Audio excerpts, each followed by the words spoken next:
Imagine your body betraying you, not with illness, not with injury, but with movement you cannot control. Your feet are destroying themselves against the cobblestones. Blood pools in your shoes. Your heart is hammering so hard you can feel it in your throat. You're begging, screaming for your legs to stop. But they won't listen. They just keep dancing.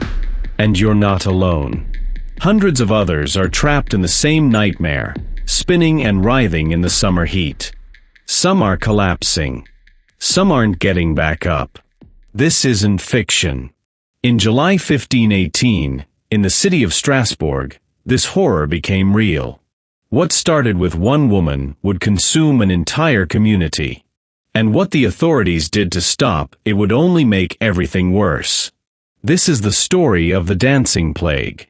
The day an entire city lost control of its own body. The year is 1518. The place is Strasbourg, a prosperous trading city in the Holy Roman Empire, nestled in what is now the border region between France and Germany. But prosperity is a distant memory. The city is suffocating under the weight of catastrophe. Famine has ravaged the region for years. Smallpox and syphilis are tearing through the population. The price of grain has skyrocketed beyond what most families can afford. People are starving in the streets. And in a world without science, without rational explanations for suffering, the people turn to the only framework they have, divine punishment. The Church teaches them that disease, hunger, and death are the consequences of sin. That saints can curse the wicked. That demons walk among them.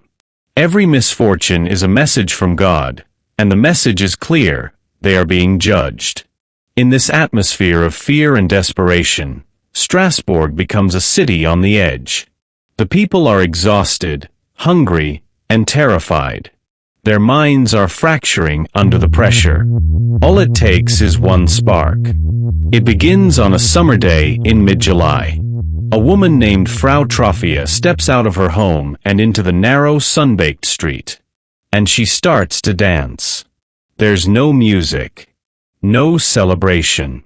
No joy in her movements. She twists and jerks and spins with an intensity that makes onlookers uncomfortable. Her face is contorted, not with pleasure, but with something closer to terror. Her husband rushes to her side. He grabs her arms, begs her to stop. She doesn't respond. She just keeps moving. Hours pass. Frau Troffea is still dancing. Her feet are blistering. Sweat pours down her face.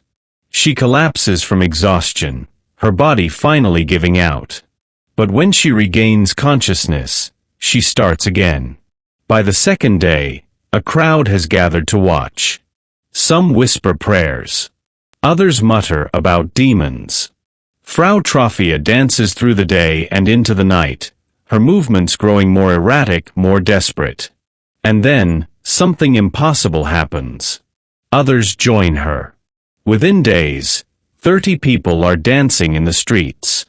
Within a week, that number doubles. They dance alone, in pairs, in writhing groups that fill the marketplaces and alleyways. Their feet bleed. Their bodies break. But they cannot stop. The plague has begun. By early August, the number of dancers has exploded to nearly 400 people. The city is in chaos. Strasbourg's authorities are paralyzed with confusion. This isn't a disease they recognize. There are no pustules, no fever, no visible contagion. Just movement. Uncontrollable, relentless movement. The city council calls in physicians, the most educated minds available.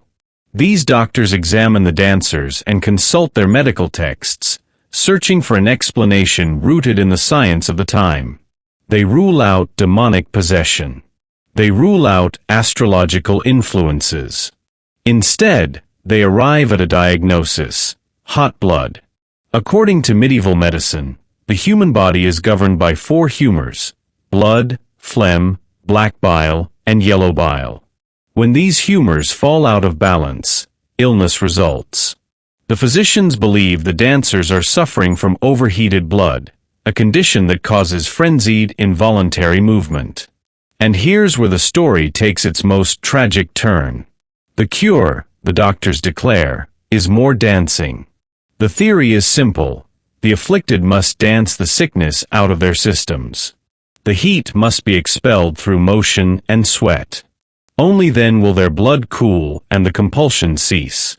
The city council accepts this advice, and they act on it immediately. Wooden stages are erected in the grain market and other public squares. Professional musicians, pipers and drummers, are hired by the city and ordered to play for the dancers. The authorities clear space, organize the chaos, and essentially create a municipal dance hall for the afflicted. It's meant to be a cure. Instead, it becomes an accelerant. The music doesn't calm the dancers. It drives them into even greater frenzy. The constant rhythm, the pounding drums, the shrill pipes, they synchronize the movements, amplify the compulsion, trap the dancers in an auditory nightmare they cannot escape. The death toll begins to climb. People are dying of heart attacks mid-spin, their hearts unable to sustain the relentless exertion. Others collapse from strokes, broken ribs, shattered feet, heat exhaustion in the brutal summer sun. Historical records suggest that at the peak of the plague, as many as 15 people were dying every single day. Eyewitness accounts describe scenes of pure horror.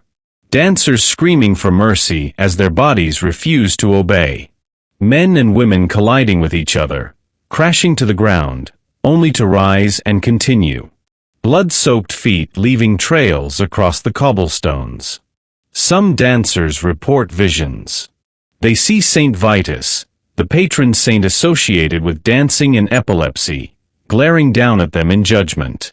They believe they are being punished for their sins, cursed to dance until death. The city has become a carnival of suffering. And the authorities, desperate to help, are only making it worse. So what was really happening? How do we explain an event that defies logic, that seems too bizarre to be real? Historians and scientists have proposed several theories, but two stand out as the most compelling. The first is ergotism, a condition caused by consuming rye bread contaminated with the ergot fungus. This mold produces compounds similar to LSD, causing hallucinations, convulsions, and spasms.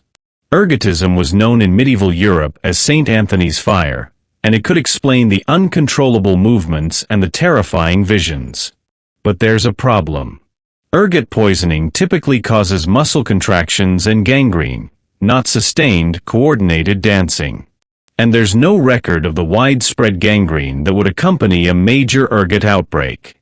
The second theory, and the one most historians now accept, is mass psychogenic illness, also known as mass hysteria. This is not a dismissal. It's not calling the dancers liars or fakers. Mass psychogenic illness is a real documented phenomenon in which psychological stress manifests as physical symptoms across a group of people. And Strasbourg in 1518 had every ingredient necessary for such an outbreak. The population was traumatized by famine and disease. They lived in constant fear of divine retribution. The culture was steeped in stories of dancing curses, particularly those associated with Saint Vitus. In this environment, belief became reality. When Frau Troffea began dancing, she provided a template. Others, already on the edge of psychological collapse, began to mirror her behavior. The brain, under extreme stress, can override the body's normal protective mechanisms. It can force movement even when the body is screaming to stop. The authorities' decision to bring in musicians didn't cure the plague. It validated it. It told the dancers that their condition was real, that the city believed in the curse. And so the compulsion deepened. This is the terrifying power of the human mind.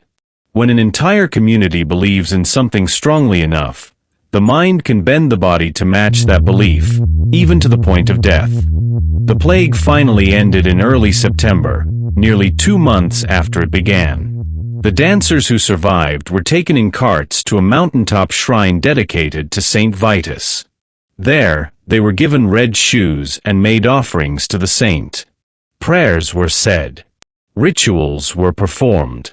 And just as mysteriously as it had begun, the dancing stopped. The streets of Strasbourg fell silent. The survivors returned to their homes, their feet wrapped in bandages, their bodies broken but finally at rest. But the city would never forget. The dancing plague of 1518 entered the historical record as one of the most bizarre and disturbing events of the medieval period. And it serves as a chilling reminder of something we often forget. The mind is not separate from the body. It can heal us. It can protect us. But under the right conditions, it can also destroy us. The people of Strasbourg didn't need demons or curses or supernatural forces. They had something far more dangerous: belief, trauma, and a society that had pushed them past their breaking point. Sometimes the scariest monsters aren't hiding in the dark. They're the ones we create inside our own heads. And when an entire city creates the same monster, no one is safe. If you want to dive deeper into history's strangest mysteries, hit subscribe. Because the past is full of stories that are stranger, darker, and more fascinating than anything we could invent.